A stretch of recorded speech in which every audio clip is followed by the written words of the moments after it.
Hey, Donald, you can't ignore the human rights issue of our day and still get our vote. Sometimes a person's greatest strength can lead to a blind spot.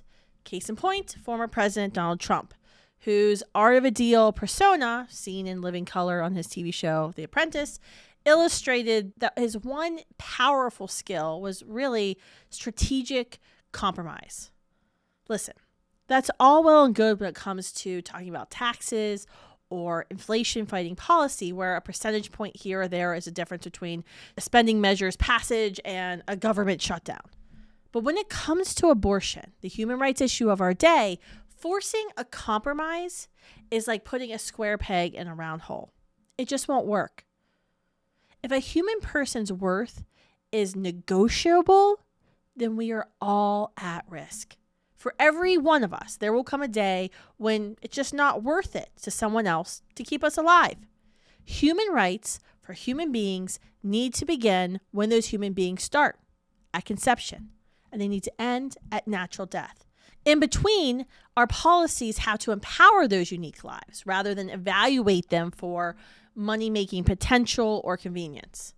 To that end, the pro-life movement as a whole has worked to protect life in law and in service. We've learned the lessons of American history and world history, which are littered with mistakes as one group marginalized another.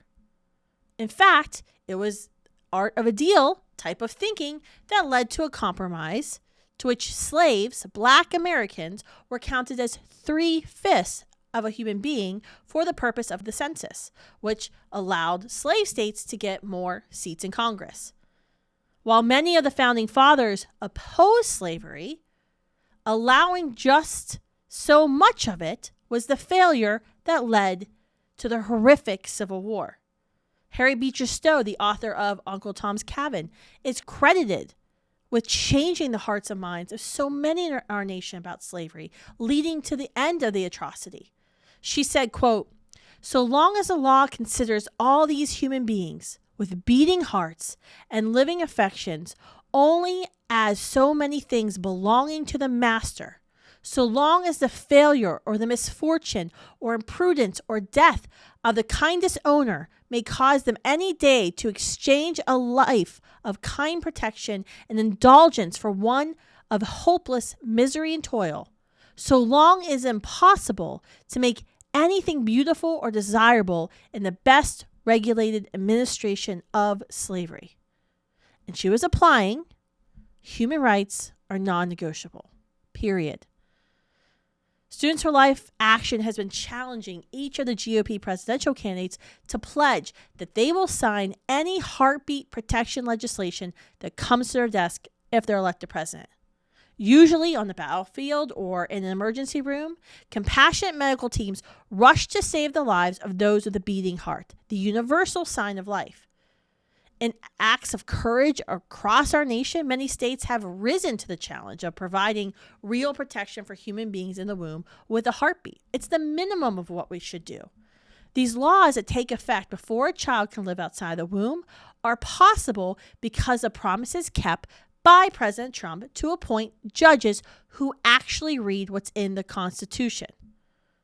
But our commitment to the preborn child did not end with the injustice of Roe versus Wade. It begins anew as we look for partners now to protect life on a local, state, and federal level. Look, Donald, it's time for a new deal. Students for Life Action, among the more than 1,400 groups in all 50 states, our door-knocking army that I'm honored to serve, the pro-life generation rejects prejudice against people based on their age, their sex, their race, their stage of development, parental income, perception of their abilities, or even the events the night of their conception. We reject shaming people for things that are out of their control, and we will fight laws and leaders when others are disenfranchised as a matter of political calculation or personal convenience. There is a reason historical voter intensity has benefited pro-life candidates, despite short-term shifts in the last cycle.